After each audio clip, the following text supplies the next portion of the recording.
আসসালামু আলাইকুম ছোট্ট বন্ধুরা, তোমরা কি জানো মিথ্যা কথা বললে কি হয়? চলো আজ আমরা একটি মজার গল্প দেখি।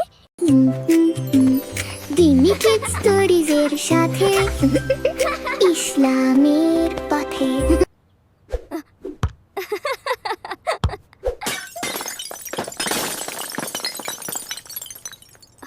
ইয়া আল্লাহ, বাবার প্রিয় ফুলদানিটা ভেঙে গেল। বাবা তো আমাকে বকা দেবে। এখন আমি কি করব?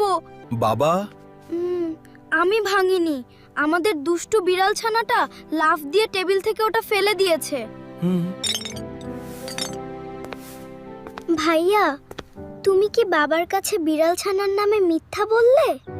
হ্যাঁ আপু, বাবা বকা দেবে তো তাই ভয় পেয়ে মিথ্যা বলেছি। কিন্তু ভাইয়া, তুমি কি জানো আমাদের প্রিয় নবীজি বলেছেন মিথ্যা বলা মহাপাপ। বাবা হয়তো দেখেনি, কিন্তু আল্লাহ তাআলা তো সব দেখছেন, তাই আমাদের কখনই মিথ্যা বলা ঠিক নয়। বাবা, আমাকে মাফ করে দাও, আমি মিথ্যা বলেছিলাম, বিড়াল ছানা নয়, আমার বল লেগেই ফুলদানিটা ভেঙেছে। আমি আর কখনো মিথ্যা বলবো না। আলহামদুলিল্লাহ মোহাম্মদ, তুমি যে নিজের ভুল বুঝতে পেরে সত্যি কথা বলেছ, এতে আমি খুব খুশি হয়েছি।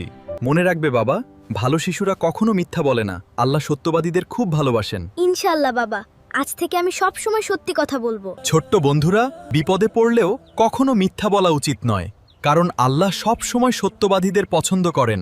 আরও এমন সুন্দর ইসলামিক গল্প ও শিক্ষামূলক ভিডিও পেতে এখনই লাইক বাটনে ক্লিক করুন এবং আমাদের চ্যানেলটি সাবস্ক্রাইব করুন। ছোট্ট মনে বড় স্বপ্ন, আলোর পথে চলি, কোরআনের বাণী নিয়ে জীবন গড়ে চলি।